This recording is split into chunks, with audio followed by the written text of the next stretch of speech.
and take a hop on over to our Google Classroom.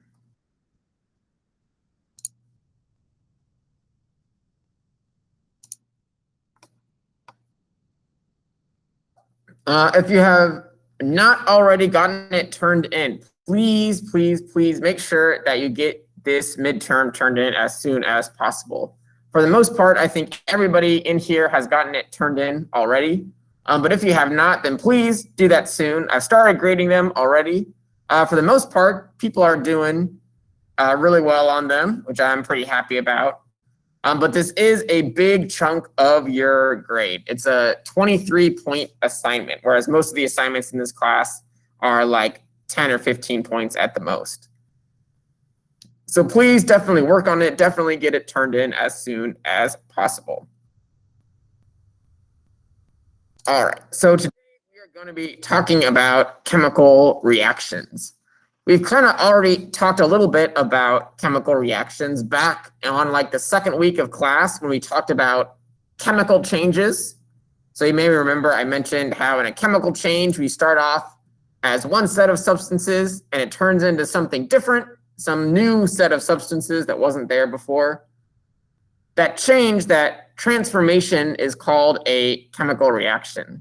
So today we're going to look into what are some different types of chemical reactions? How do we know that there is one going on? And what happens in terms of sort of the energy that flows through a chemical reaction? All right, let me find my mouse here. There we go.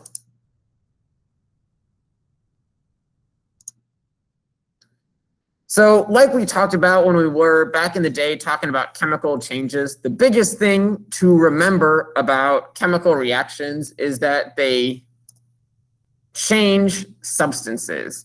So you take one set of chemicals, one set of matter, one set of substances, and change it into something new, something different, something that was not there before.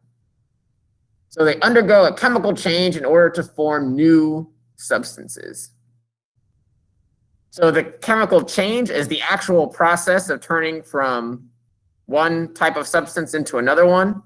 And then a chemical reaction is like the whole entire process, all from start to finish.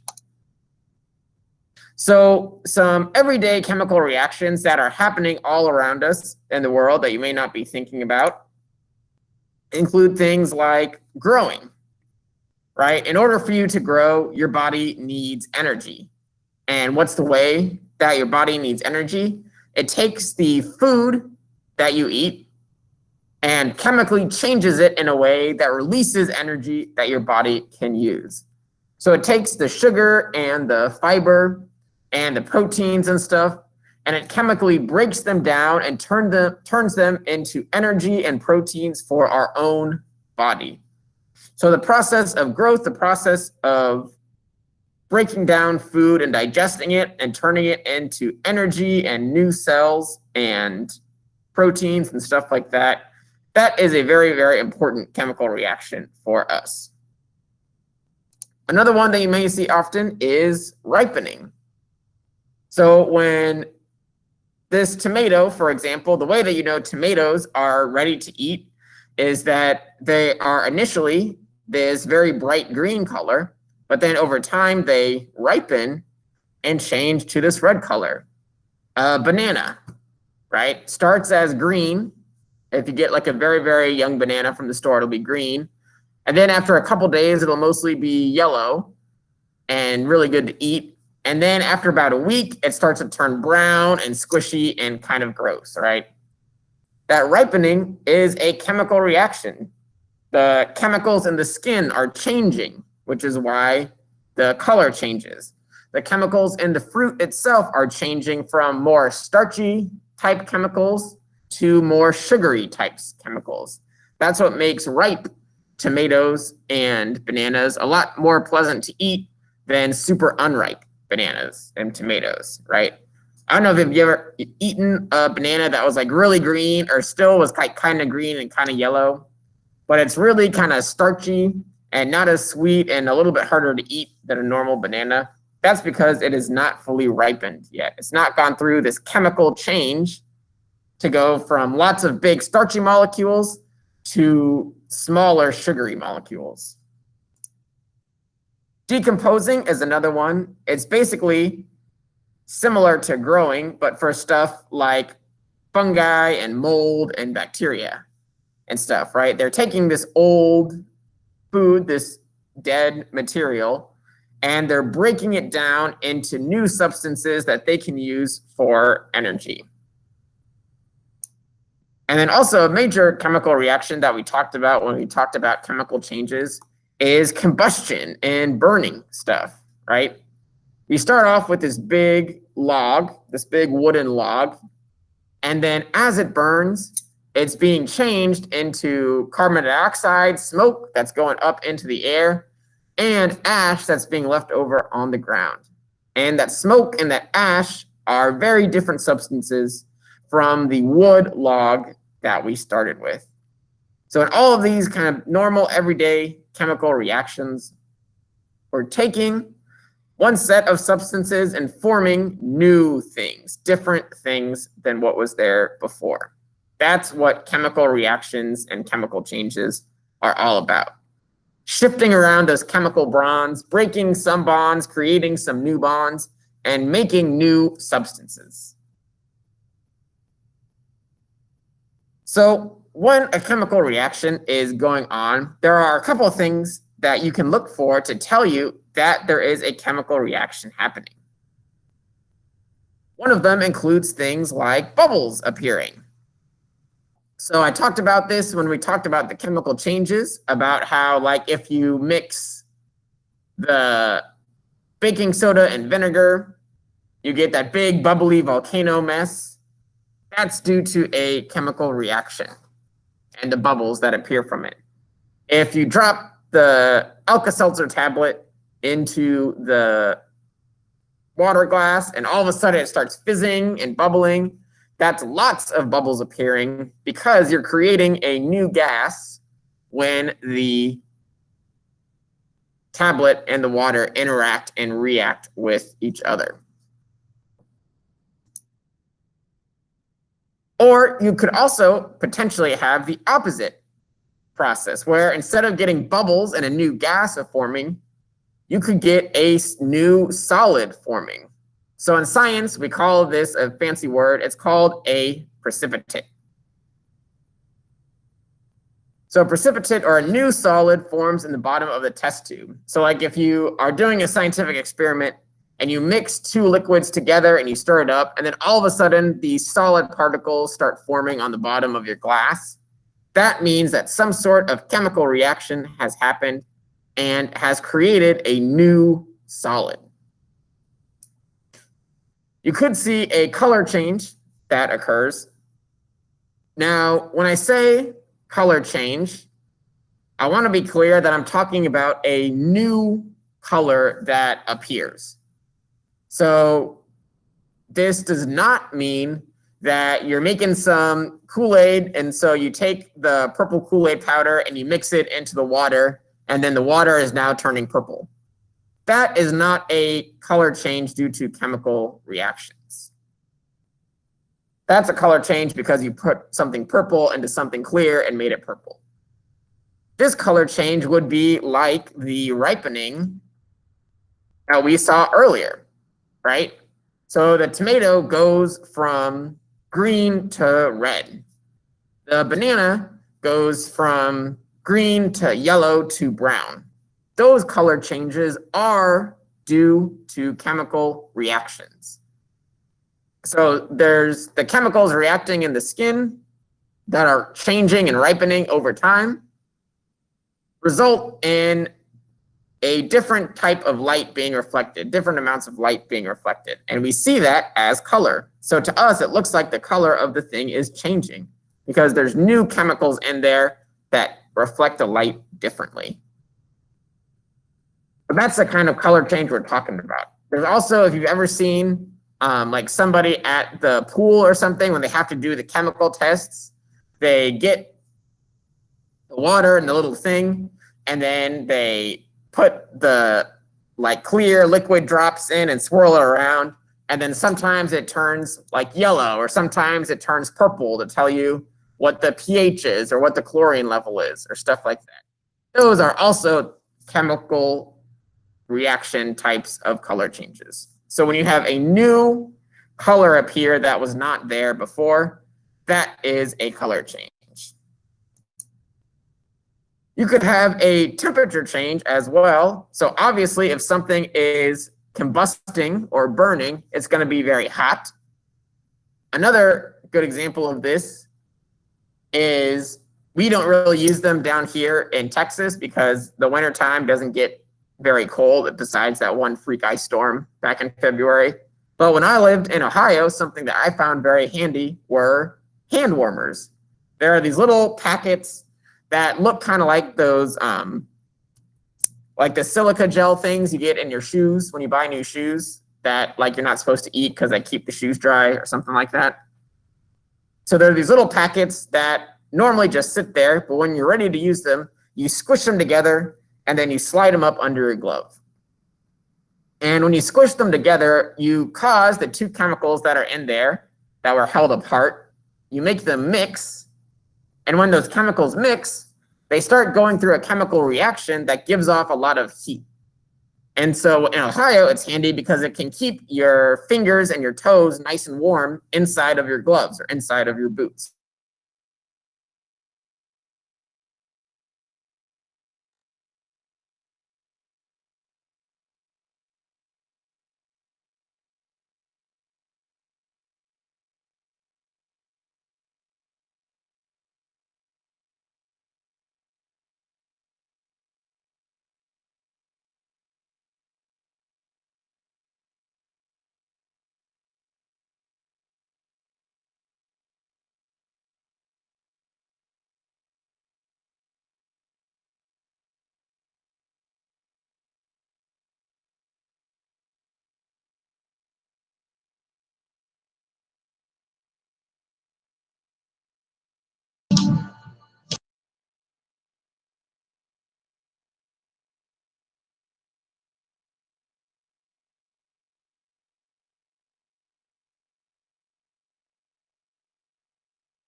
Is class still going? I didn't log out, log back in. Anybody else have any issues?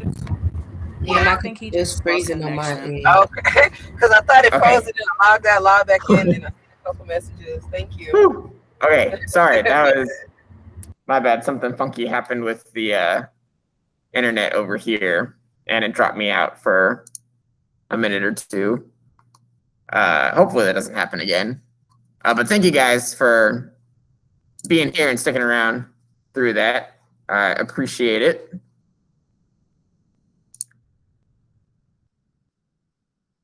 All right. So if something like that does happen again, just stick around for a few minutes. I should be able to log back on pretty quickly.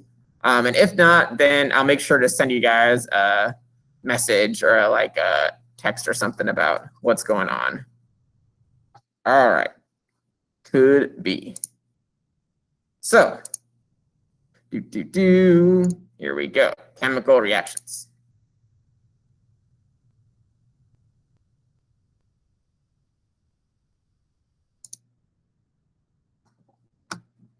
Okay. So, certain chemical reactions cause the temperature to heat up. Certain ones can also cause the temperature to drop. Sometimes you also see light being given off in a chemical reaction. So again, with our combustion reactions, like burning a wooden log, the fire not only is hot, but it also produces light, right? You're able to see better if there's a fire close to you when you're out camping or something. And so some certain chemical reactions produce a lot of light. as a part of them. The same thing happens and is the reason why animals like fireflies work.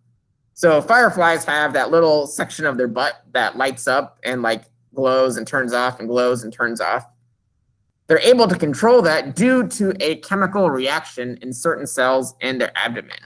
There's a special protein that they make that when they cut it up, essentially when they break the protein, it releases light as part of that process. And so that's another chemical reaction that happens inside of certain organisms is we produce light.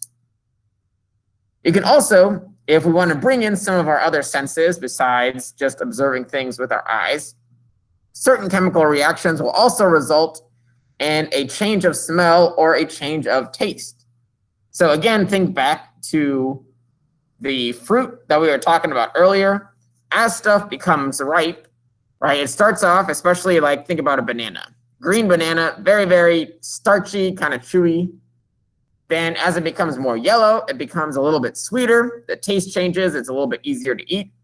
And then as it gets really brown, it gets super mushy and has like that super kind of sticky, sweet, gross taste to it. That's because now too much of it has been converted into sugar and it doesn't have a lot of that like structure to it anymore.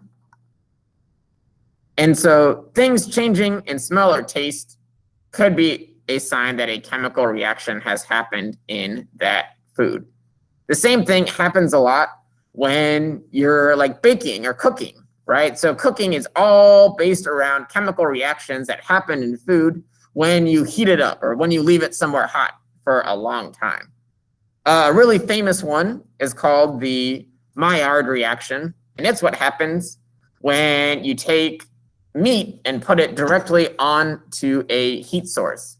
So that browning that you get, that nice crispy outside of like your steak or your burger when you eat it, that's due to a chemical reaction between the proteins of the food and the hot stove that it came in contact with. And so that's why the charred pieces of meat taste a little bit different than the normal like cooked pieces of meat. So these 6 things are all, they won't happen for all chemical reactions, but just one of them happening could be a sign that a chemical reaction is going off. So again, you could get some new bubbles that are forming because a new gas has been made in your reaction. Similar to the fireflies, there are also certain jellyfish that can produce their own light. They light up in a certain way at night. And when animals are able to light themselves, we give that a special name, bioluminescence. So bio just meaning like living thing, living animal. And then luminescence, meaning like light being produced, light given off.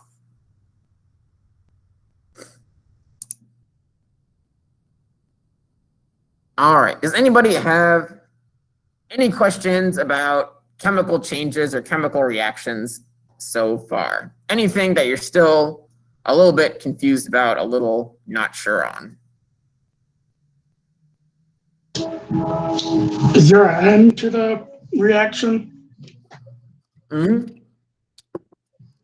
So yeah, reactions just don't go on forever and ever, right? At some point, they end. Usually because all of your starting material has now been turned into the ending material.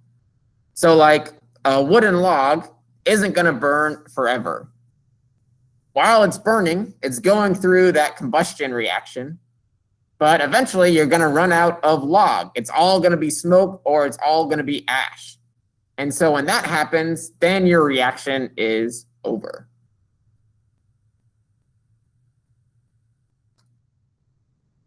So yes, good question. Usually once all of the starting material, all of the starting stuff has been used up, that's what usually causes the reaction to end. It has no more stuff to react with anymore.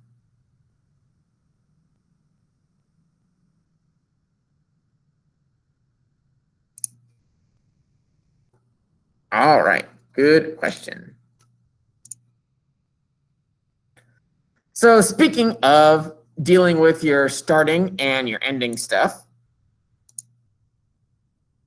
in science, of course, we have to give those things specific names, because scientists always want to be very specific when they're talking about different parts of a reaction.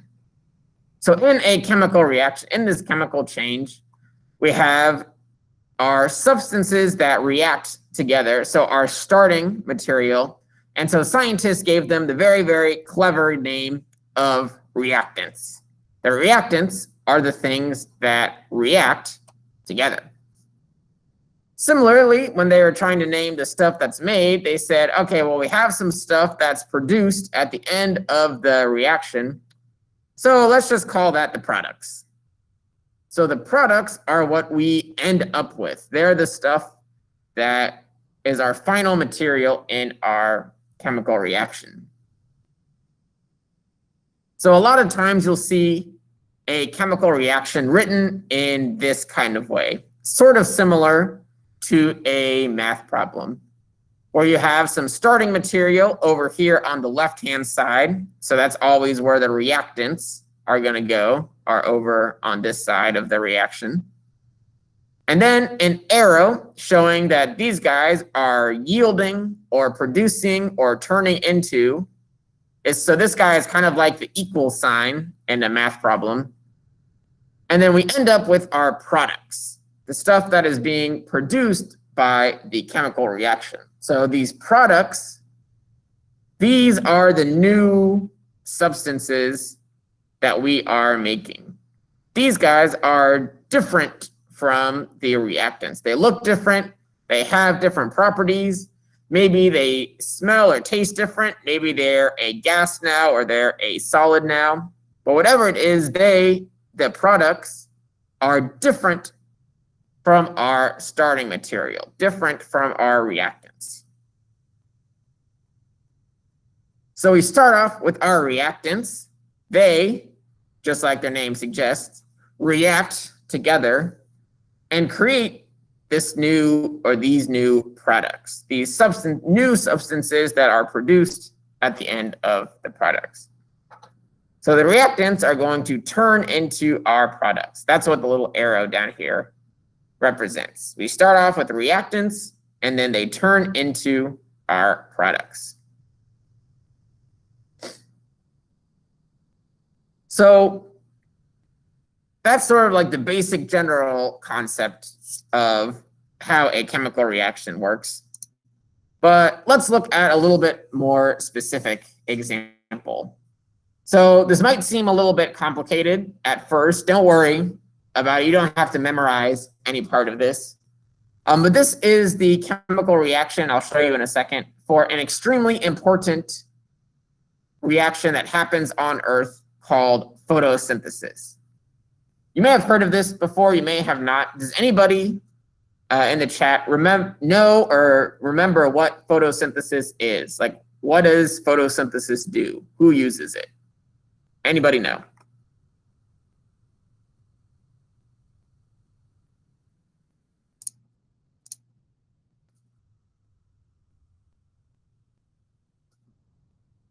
All right, if not, that is okay. So photosynthesis is what plants use to make their food.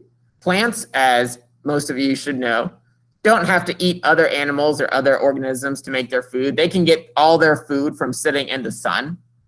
And the way they do that, we call it photosynthesis. And how the photosynthesis equation works looks something like this. Yeah, Shannon. Doesn't the photosynthesis create like a sugar in the plant? Exactly. That's why it becomes where it gets its food from? Mm-hmm. Exactly. Perfect. Shannon is exactly correct. Photosynthesis is what plants use to make a sugar called glucose. So this guy right here is the chemical symbol for the sugar glucose, probably the most important sugar molecule on Earth. So we know a little bit about our chemical symbols right here. So glucose is made up of 6 carbon atoms and 12 hydrogen atoms and 6 oxygen atoms that are all chemically bonded together. So it's really cool if you look it up. It makes like this big ring structure of all the carbons and stuff. But so there are a whole bunch of mainly covalent bonds that link up all 6, 12, and 6 of these atoms all together into one big structure that we call glucose. So in order to make that glucose, we're going to need a couple of ingredients. So we take some carbon dioxide, so CO2 is carbon dioxide. So this is a compound that we talked about last week, right? We have two or more different atoms that are stuck together, bonded together. So we have a compound right here. We have another very common compound right here, H2O, which is our water. So we take 6 water compounds. And then sunlight is what provides the energy. So plants don't actually like take some sort of atoms from the sun, but they use the energy from the sunlight. They use all of that energy from the sun, and they turn these guys into glucose, this big 6-carbon sugar molecule over here. And as a byproduct, it also makes some oxygen. So this guy is just oxygen elements, right? Specifically 2 oxygens that are bonded together to make an oxygen element. So 6 CO2 plus 6 H2O creates glucose, C6H12O6, and oxygen. That is our photosynthesis chemical reaction. So as a quick review from earlier, we have our substances on our starting substances on this side. We have our ending substances on this side. So what are our starting substances called? What's the name of the things that we start with?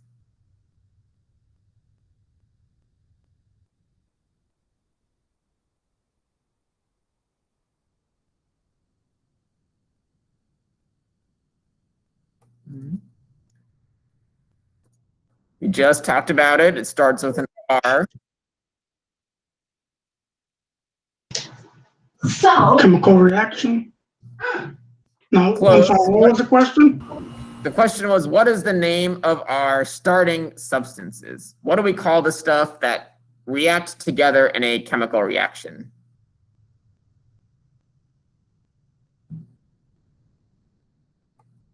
Reactants? Reactants, exactly. So on the left side here, we have our reactants. So carbon dioxide and water are our reactants. These are the substances, these are the elements and compounds, these are the matter that are reacting together. So if these guys are the reactants, what do we call glucose and oxygen? Name of our ending materials. Non-reactants? Not quite. They have a specific name. What was that? Product? Products, exactly. Our products are the things that are produced at the end of our reaction. So in photosynthesis, carbon dioxide and water react together, and glucose and oxygen are produced. So that's how you know that this is a chemical reaction, right? Glucose and oxygen are different substances from water and carbon dioxide. They are not the same. They are different things. So we're making new matter. We're making new substances over here in our products. So therefore, we have a chemical reaction on our hands, a chemical change where new products, new substances are created. So reactants over that we are starting with over on the left, and then our little arrow, and then our products, the things that we are ending with over here on our right. So that's kind of the first couple major things I want you guys to notice about chemical reactions is we have different starting and ending materials. The other thing that I want to point out to you guys right now is that chemical reactions rearrange atoms. And what I mean by that is that we cannot create any new atoms or destroy any of our starting atoms in our chemical reaction. So you may have noticed that over on the reactant side, if we look past the compounds and just look at the different atoms that we have a carbon atom right here. We have some oxygen atoms. There's some right here and one over here. And we have some hydrogen atoms right here. So carbon, oxygen, and hydrogen atoms are on our reactant side. If we look over on our product side, we have carbon atoms. We have some hydrogen atoms. And we have some oxygen atoms right here and right here. So the different atoms that we have are the same on both sides, right? We have carbon, hydrogen, and oxygen atoms on both sides of the equation. What we've changed is how they are arranged. So over here, we have some oxygens with the carbon and some oxygens with the hydrogens. Over here, we have some oxygens just on their own, and some carbons, hydrogens, and oxygens all together. So we have not added any new atoms in here, right? There's no like nitrogen atoms that snuck into our products.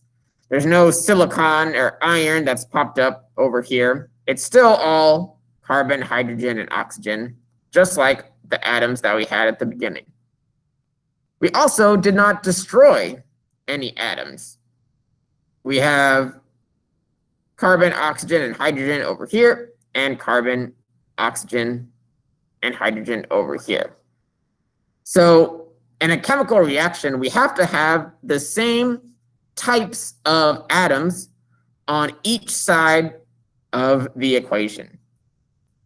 If there is a type of atom over here, if there's a C over here, there has to be some C's over here as well. If there's some O's over here in the reactants, there have to be O's in the products. If there's H's in the reactants, there have to be H's in the products. We can change how they're arranged. We can change what they are bonded to.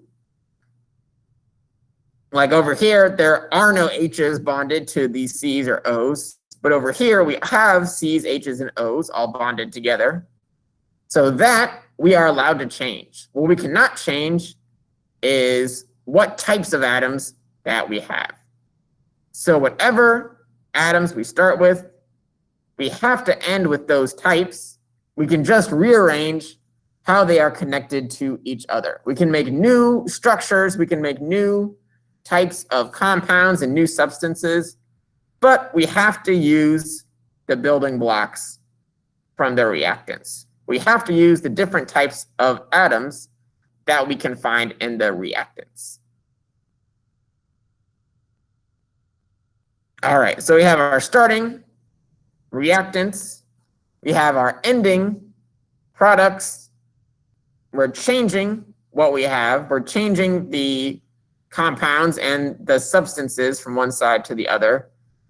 But we are keeping the same types of atoms. There are C's, O's, and H's on the reactant side.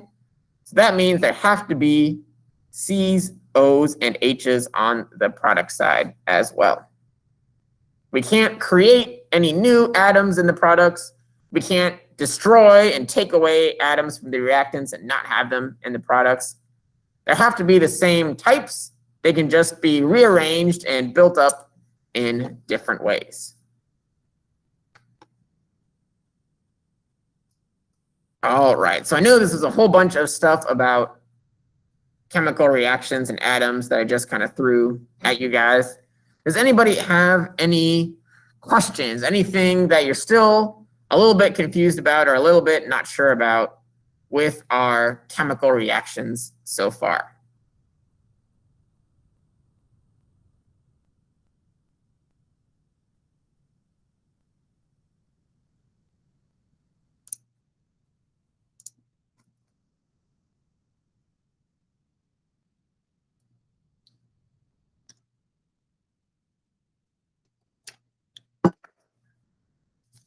Alrighty, does not sound like it. Sounds like we're all doing okay with this stuff up till now.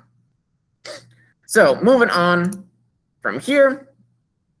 So besides just the types of atoms that are in our chemical reactions, the other thing that's conserved is energy. So just like we have to have the same types of atom in our reactants and products, we also have to have the same amount of energy. But just like with our atoms, we can change the energy that we have. We can transform it from one type of energy to the other. So like in this case of our light bulb over here, there are 100 units of energy going into the light bulb as electricity. And then there are 5 units of energy that are then being produced by the light bulb and actually creating light, so the light that we use to see in our homes and stuff. And then 95 of those electrical units are being changed into heat. So light bulbs, at least the newer ones, are a little bit better about this. The older style ones would get really hot because there's a lot of heat passing through the light bulb to generate that light. But regardless, we have the same amount of energy coming out of the light bulb as we have going into it. It's just in different forms. It starts off as electrical energy, but then gets changed to light energy and heat energy. Same exact thing happens with our atoms in our reaction. We can change the structures and we can change how the atoms are attached to each other, but we cannot change the atoms that we start with. Whatever we have at the beginning, we have to have those types of atoms at the end.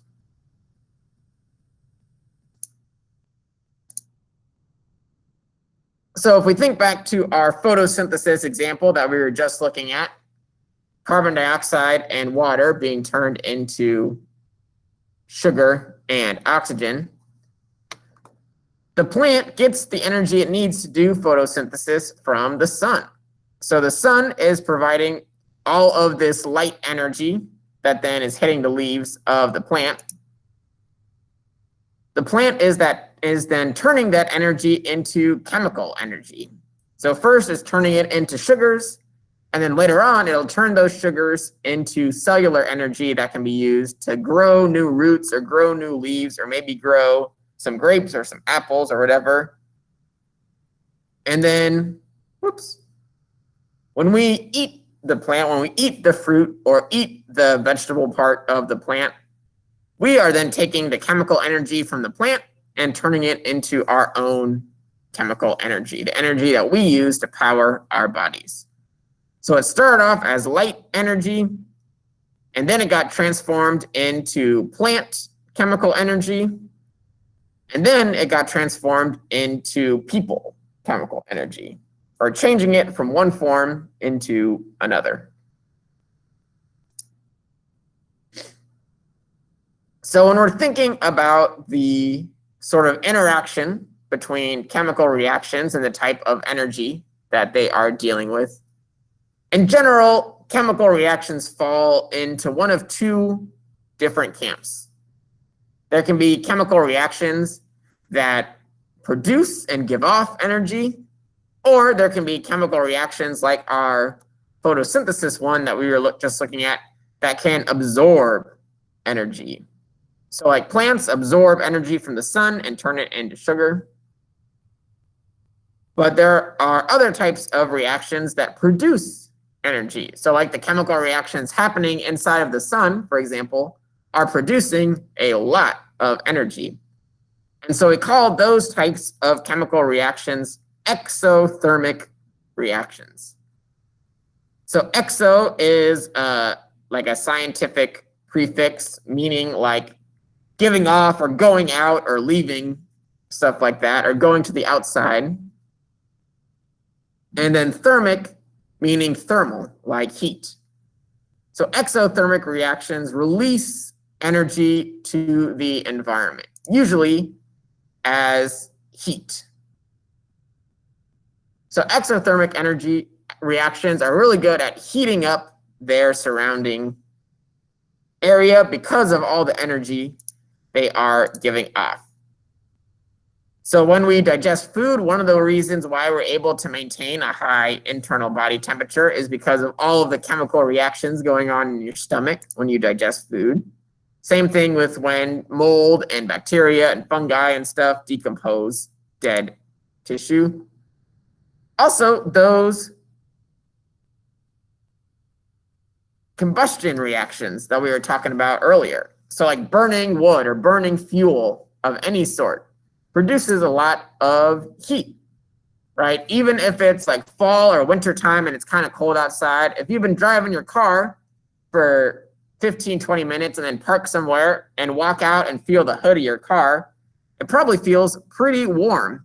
And that's because all of the gas that you've been combusting in order to power your car, that produces a lot of energy when it gets combusted. We're able to use some of that energy in order to turn the wheels of our car and let us go. But a lot of that energy is being produced as heat, is being released to the outside environment as heat. So exothermic reactions mean they produce energy. They give off energy to their environment. Sometimes they can give off light as well. So like when we typically think of burning things like burning wood or oil, you think of the fire that comes with it and produces a lot of light. It doesn't necessarily have to. Not all exothermic reactions give off light. Like remember earlier, I was talking about the little packages that you crunch up and put in your gloves when it's really cold outside. Those produce a lot of heat, but they don't give off any light. It's just a simple exothermic reaction between two chemicals. They don't start burning, they don't catch on fire and give off light. They just produce heat to their environment. So exothermic reactions means giving off energy. Energy is being released out of the environment. Exo is out, going out, being released. On the flip side of that, if we are absorbing energy, if we're taking in energy from the environment, that is what's called an endothermic reaction. So endo is the opposite of exo, and it means like into or inside or coming within. So endothermic means thermal, like heat or energy, and going inside. So endothermic reactions absorb energy from the environment, usually because they're making these large structures. So like glucose that we were looking at earlier with our photosynthesis example, glucose is a pretty big structure. It's 6 carbons that have 12 hydrogens attached to them that have 6 oxygens also attached. But that's a lot of chemical bonds that need to be made, and we need energy for those bonds. And so we're going to absorb that energy from the environment in order to do this reaction. And that is what makes it endothermic. We're absorbing the energy, in that case, from the sun. So maybe we absorb light energy, maybe we absorb heat energy. Regardless of what it is, if you're absorbing that energy and using it to create things, you have an endothermic reaction on your hands. Certain endothermic reactions actually absorb so much heat and energy, it causes the outside temperature to drop a little bit. That's not necessarily always the case. We don't always have to see that happen in order for an endothermic reaction to count. All it has to do is absorb energy. So take energy from the environment and absorb it as part of the reaction. Take that sunlight energy, absorb it, and use it to turn carbon dioxide and water into this big, complicated sugar molecule called glucose. So that is what endothermic reactions are all about. Absorbing energy, taking energy into the reaction from the environment, whereas exothermic reactions are all about release. They're all about giving off energy, releasing heat out into the environment.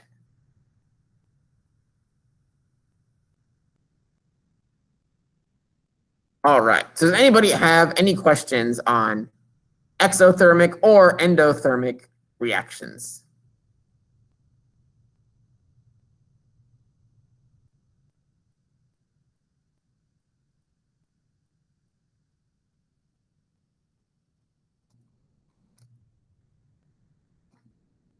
All right, sounds like we are all good. So pretty simple set of homework assignments for the next couple days, mostly just really trying to make sure you guys have some of the basics with these different types of reactions down. So for the assignment that went up today, all I want you to do is tell me what were those 6 signs that a chemical reaction is occurring. So we talked about the different ways that you can observe, either visually or by smell or taste, that a chemical reaction is happening. So I want you to tell me what are those signs that we talked about. And then for Wednesday's assignment, which will be posted tomorrow morning, I basically just kind of want you to compare and contrast exothermic and endothermic reactions. So tell me a little bit about what makes a reaction exothermic, and then some of the characteristics of an endothermic reaction. So as always, if you need to, you can always go back to the chemical reactions notes from today if you want a little bit of a refresher on those when it comes up for your homework tomorrow.